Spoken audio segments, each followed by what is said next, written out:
Ramogi manofungruok ne Philip Aroko e bura ma osebed kitimone nonro kotenore gi wach mar nek mar manen jaod bura ma Kazipulo Ngondo Were. Kwa were kod mano en ni od bura mar kaonti ma Migori okalo bajet maromo siling bilion 10.8 mar kaonti ma Migori e komenda magana 225 gana 226.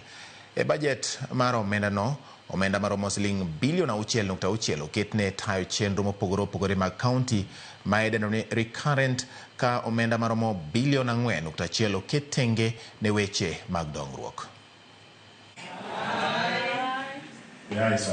E bajet ni mar kaunti ma Migori mari komenda mar gana 225 nyaka gana 226, bajet maromo bilion 10.8 omenda maromo bilion 6.6 oketi ne tayo chenro mopogore opogore mag kaunti ma idendo kaka recurrent, ka omenda maromo bilion 4.1 oket tenge ne weche mag dongruok. E bajet no gin gik machalo kaka skunde mag nyithindo ma iluongo ni ECD, wamiyo barabara, ahinya barabara wamiyo pesa mang'eny bilion 1.2 nikech koth ne ochwe kendo no ywero yore, koro oket pesa mang'eny midhi loso barabara to gi thieth, yor thieth e Migori County koting'o miyo keto gik moko e osiptende manyoger ma pod onge gik moko koting'o nyaka pesa ming'iewo godo yien. Ka ipimo kod hik omenda mar gana 214 nyaka gana 215 mane oketo omenda maromo bilion 3.4, nitiere medruok kuom omenda ma oket ne dongruok e hik omenda ni, ka omenda ma itayogo chenro mopogore opogore mag piny owacho odok piny e hik omenda ni nyaka bilion 6.6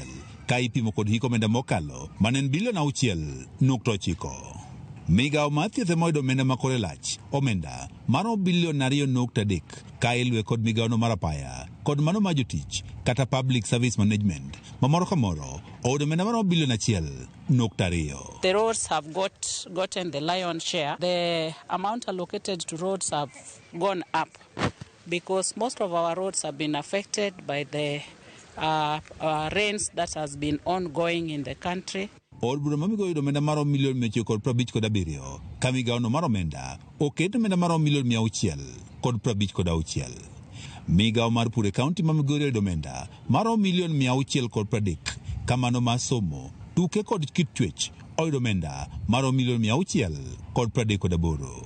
E bajet ni mar hik omenda mag 2015 nyaka gana 2016, migawo mar pi oyudo omenda maromo milion 674 ka mano mar alwora oyudo omenda maromo milion 499.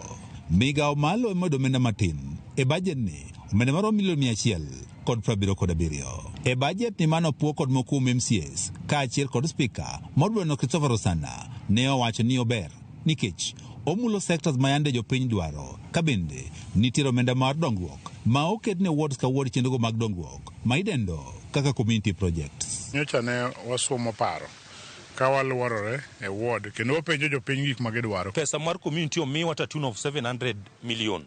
Ma ward ka ward onge ward moyudo pesa mathis ne 16 million. My ward benefit gi 18 million. En pesa manyalo identify project kaso executive utilize. Projects are actually informed by each honorable member, and they're informed also by public participation, where we involve the public to really understand what their real needs are in order of priority.